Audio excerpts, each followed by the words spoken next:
Welcome to the fourth episode of my little podcast series here. Can you acquire a new skill in just 1 minute per day? About my little painting project. And today my throat is a bit bad shape. So I got myself a cup of nice warm milk here. So sorry if I do this podcast with a milk moustache. That might happen, but anyway. I mean, this last month was a bit more challenging than the previous ones because I was planning about every 30 days and I noticed that it tends to go into overtime, so the times are longer than 30 days because this was the fourth one and I did it in, I don't remember, was it day 132 or 33 or something like that, and that's a bit more than 30 days between each. But the reason is I haven't found quite the proper routine to handle it.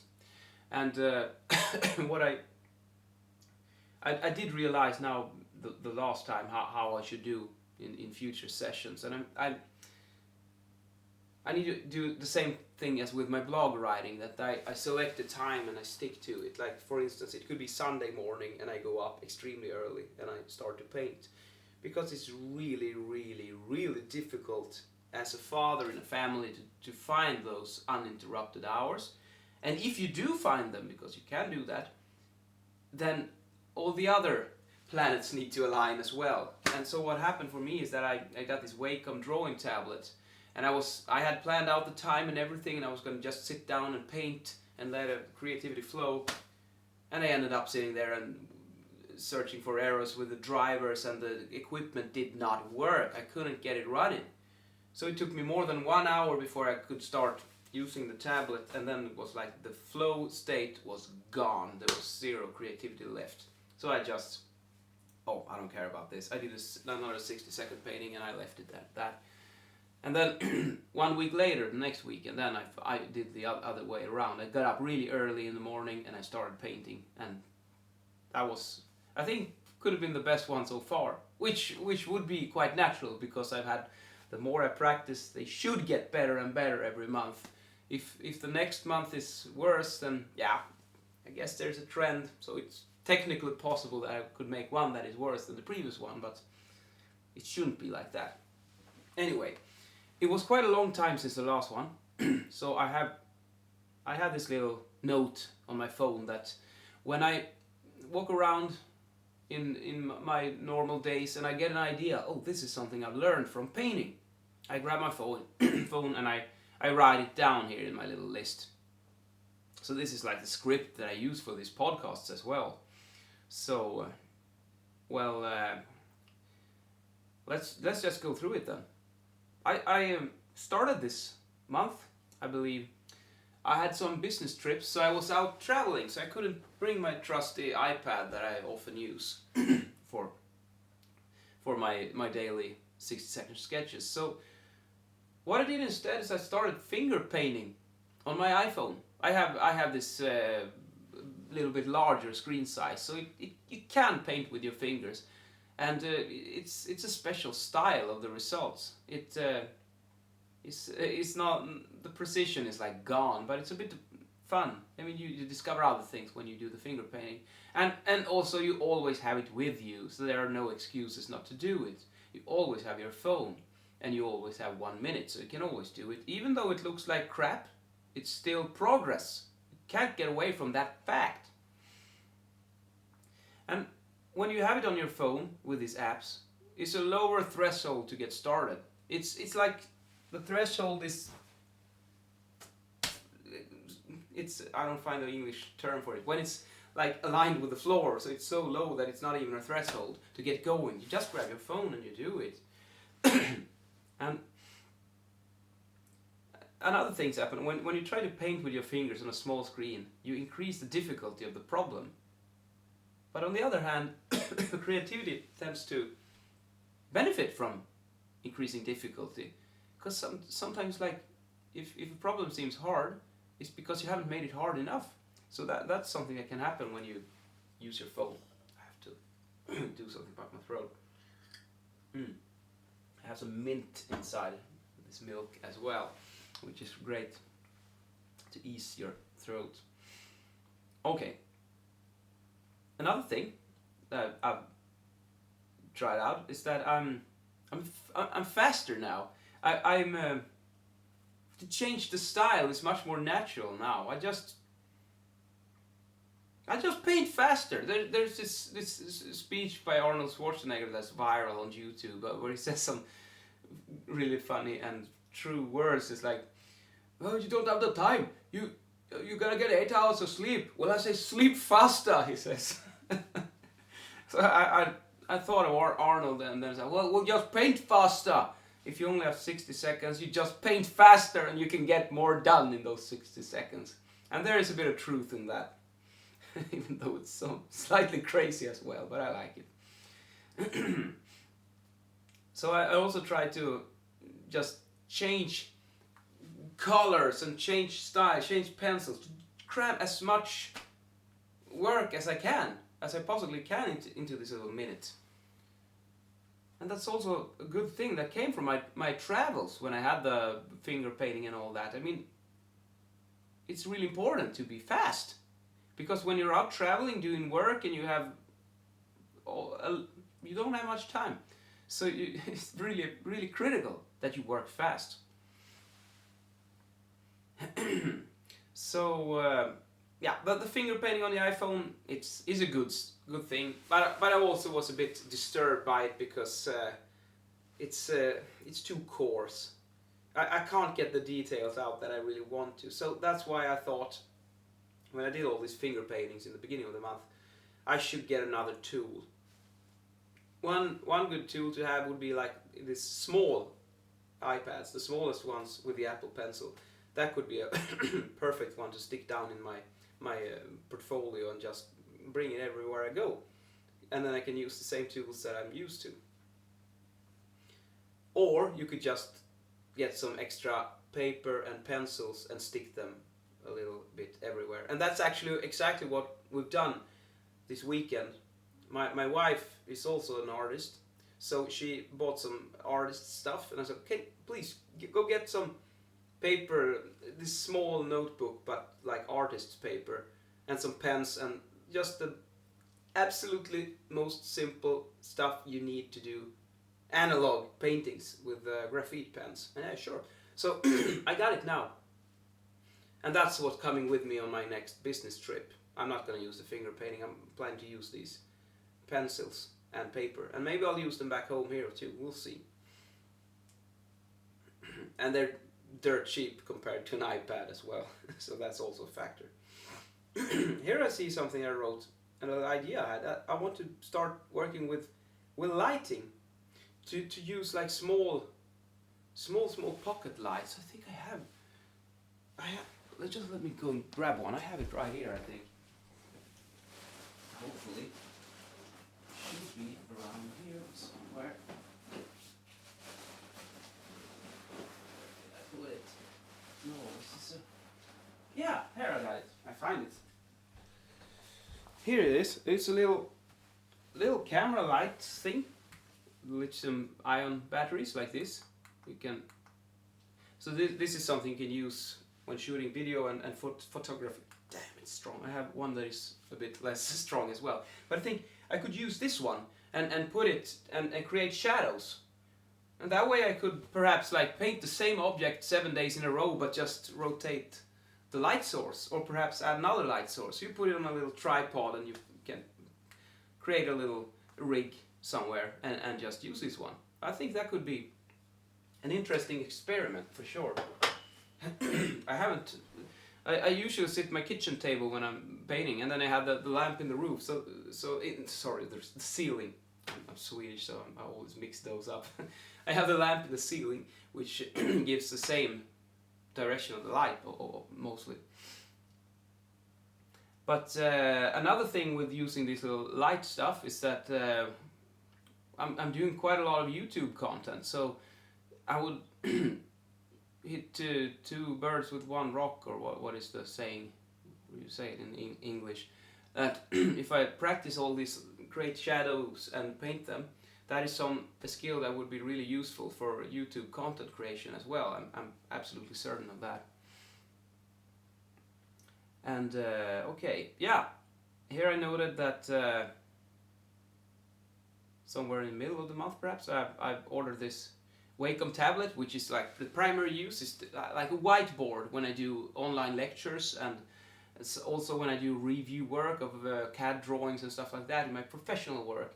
Is an awesome tool in Teams meetings, in Zoom meetings, that you have an actual whiteboard that you can paint and it looks great.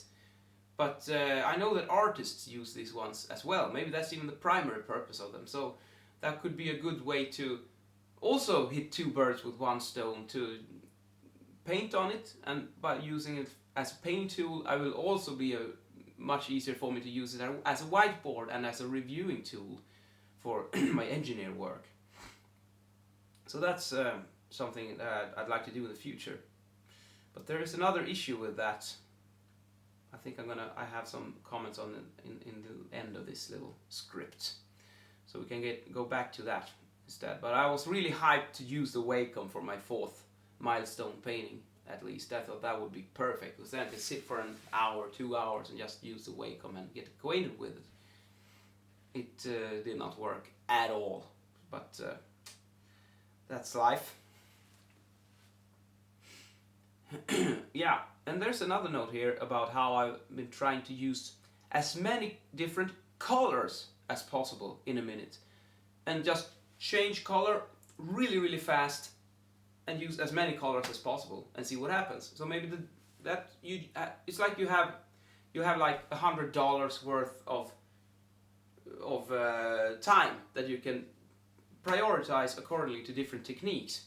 And if you try to take like a bigger chunk of those $100, like $70-80 on paint selection, use many different colors, you only have $20 left to do the outlines and the shading with the shadows and stuff like that. So other details in the image will have a reduced detail level, whereas the amount of color will go up. So it's a way of experimenting how these different parameters. It's like a parametric study that we do in research and engineering. Could be the same thing. You keep other factors like constant, and then you start to vary one single parameter and see what happens. But anyway, when you try to use as many colors as possible, it requires a bit of planning, and that you start to think in layers, many layers on top of each other, so that you could like, first you could use like a grayish or other color of the background, and then you paint the big part of your object, and then you could add like shadows and some white glare from light reflections. But that means also that you have to paint them in a certain order. You can't jump back and forth between the glare and the shadows. And like if you're going to do the white glare from a light source, that's like the final touch. You can't do that one first and then paint other colors, because that's going to look and feel strange. So that's why you have to have this mental order of things. In which order are you going to paint it?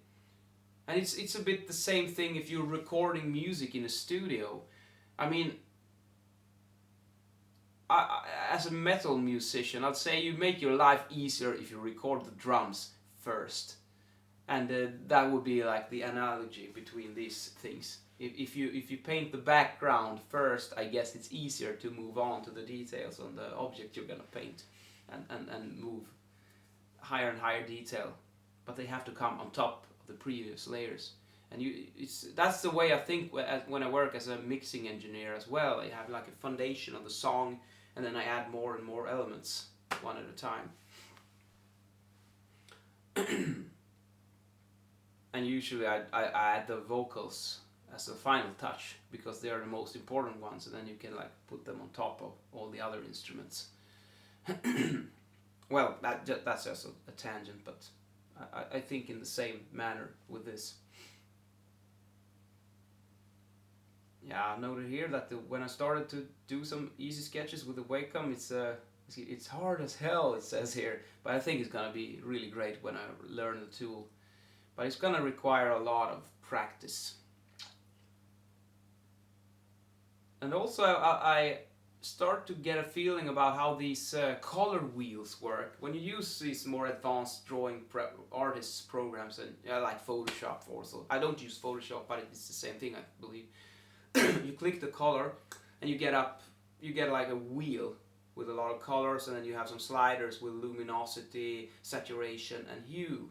And those sliders, where you have these three, first you pick roughly where you want to be in this big ball wheel with colors, and then you can just slide these hue, saturation, and luminosity back and forth. And like luminosity goes from black to white. It's great to work with shading and reflections. I had no idea about how to use those ones before, but that's something that I learned this last month.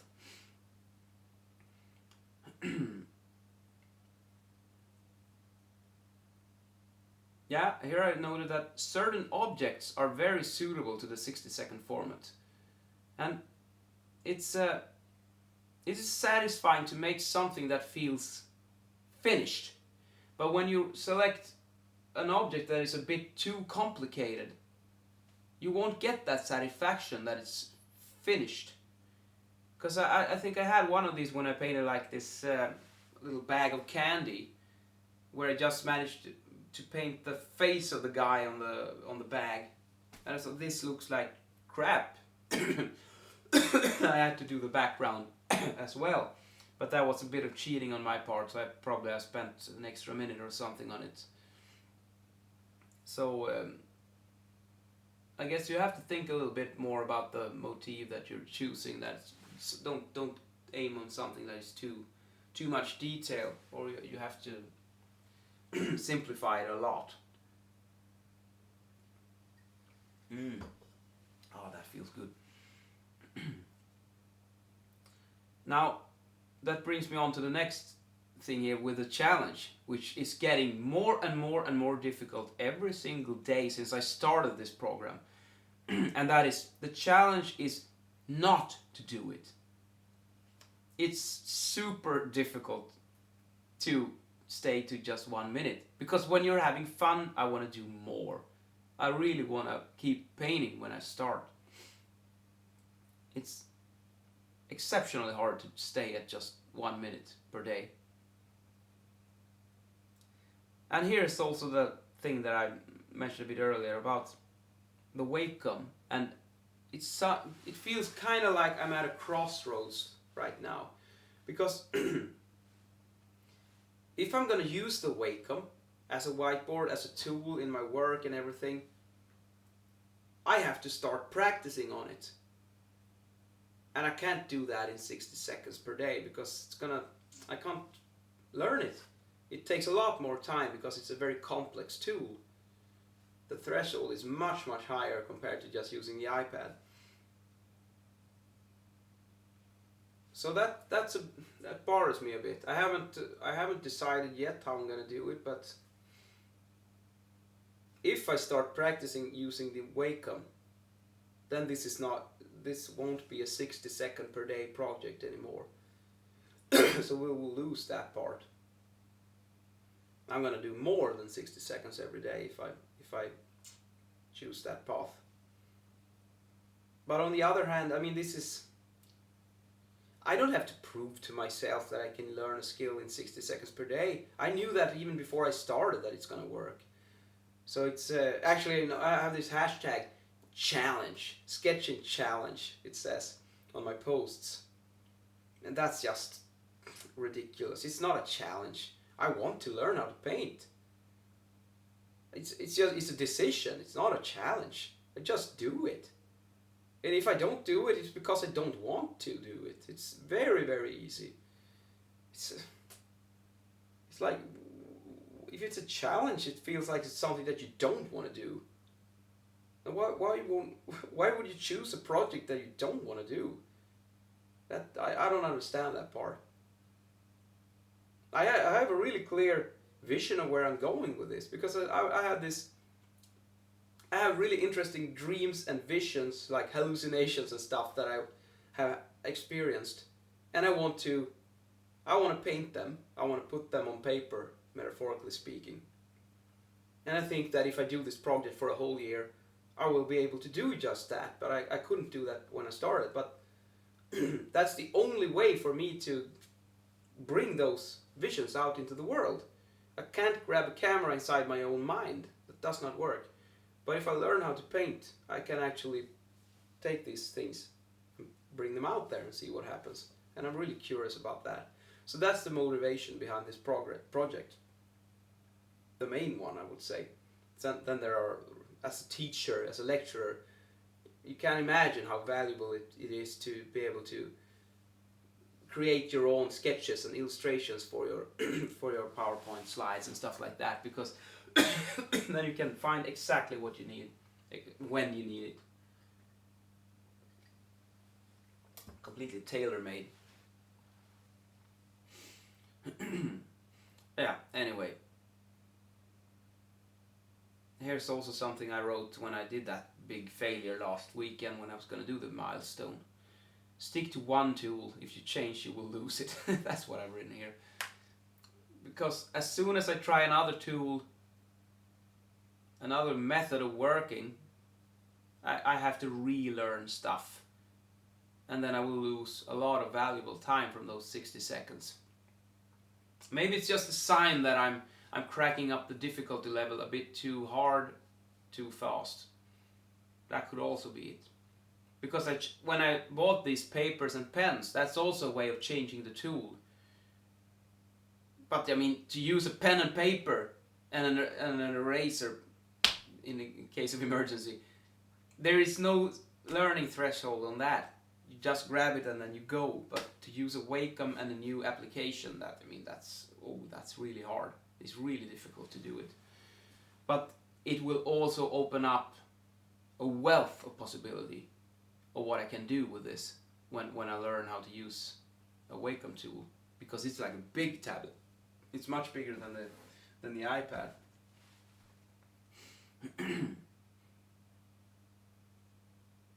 Yeah, now we're almost at the end of the script, and here's also I'll come back to this.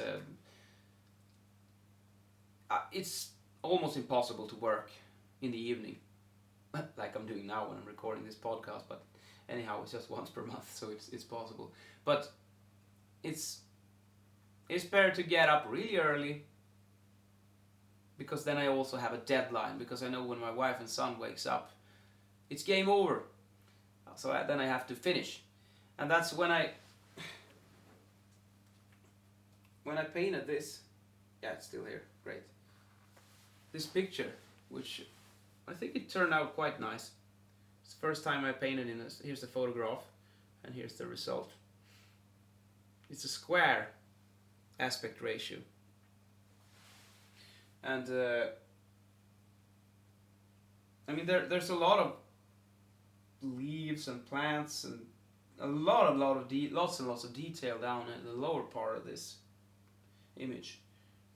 So I had to simplify it a lot. So it's basically, if you look closely, the detail here is a bit diffuse. And I could have spent easily 1 more hour in just working with the details here, and maybe 1 or 2 of the stones are missing and stuff like that. I could have added more detail with the clouds, but after 1 hour and 22 minutes, I clocked myself, of course. I felt like, yeah, this is pretty good. And then my wife and son, I heard that they woke up. So let's call it a day and publish it, because it's all about the process. It's about progress, not perfection. And it doesn't matter if I spend 1 more hour to add those final leaves here and those final stones that might be missing and stuff like that. In 1, 2, 3 months, I will be 10 times better than this, no matter what.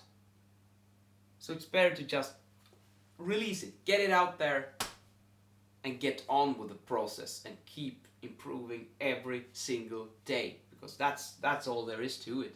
1 minute every single day, but you must never, ever, under any circumstance, take 1 day off. It's not allowed, because then you will lose it all. You need to keep your mind constantly in the zone, because then you will always be thinking about this. How to paint, how is the light reflected from this surface and the floor and this chair and this furniture. how are the shadows falling, and what colors do we combine here? How do these colors look in different lighting? And I mean, it's always in your head. And to stay in that state, you need to do it every day for a minute or more. If you put in a little more time, I guess you can increase the progress somewhat. But I'm not that sure about it anymore, actually. I think this 1 minute thing might be the sweet spot. You keep it as short as humanly possible, and then you do like me, like you have milestones where you can put in some extra time to really get this feeling of progress. Because in the month leading up to the milestone, I'm starving for painting. I really want to paint for a long time, but I don't allow myself, because I have to do the milestone. And then when I finally reach the milestone, it's like complete creativity discharge, and it's such a great feeling, because as soon as I get in there, I get into the zone instantly. It's just flow, constant flow for 1 hour, 2 hours, and you can't really put a price on that. That's a wonderful feeling. So I guess that's the final line here. Yeah, I had some little thing more here. Yeah, I learned some more tools when I was painting this one. It's like an oil painting. So I noticed that you need to have like a little palette with some certain colors that are repetitive. So this is something that I will bring on for the next month, because I kind of used it on this one. And then there's this tool where you can click in the image to grab a color, and you get it on the pencil back once again. It's better to, if like, let's say I create a layer or something, so I have up here in the corner, I have like blue, red, orange, brown, and green, and the primary colors that I use here. And then I can just dip the pencil in those circles up here, and I can instantly pick the color I want. And then I have a palette of like 5, 6, 7 main colors, I don't know, or maybe 3. It's the same thing that when I dress myself when I'm doing men's fashion. I usually aim for 3 colors. That's always turns out good. If you go more, it can be a bit too much. But it's a bit same here. So choose a couple of colors and stay with them, because there is like a color theme here: blue, orange, reddish, green, brown, and then you have white and gray scale and everything. So it's not that many colors. So a palette is a good thing. And I also learned to use a couple of interesting tools here. So to do the horizon, I just put a ruler on the screen, and then I could paint a straight, absolutely straight line here, so the horizon looks perfect. And there's also tools to get a mirroring effect. So I just put the mirror tool along the horizon, so when I paint the sky here, it just reflects down here, so I get a really nice reflection. It's not the water surface is a bit more coarse and diffuse, and so it's not exactly the same, but here it's almost perfectly the same. Yeah, I think I added some extra stuff just to get it a little bit more smudgy down here, but it also creates a really nice feeling when you look at it this way. I liked it. I really like this one. Yeah, it's a good one. Nice. And that's the final line in my script here. So, thank you very much for listening, and I'll see you in about 1 month, or perhaps I'll try to make it a bit shorter this time, so maybe I'll do the next milestone. I have to speed it up so I get back in phase, because this month was too long. Oh well. See ya.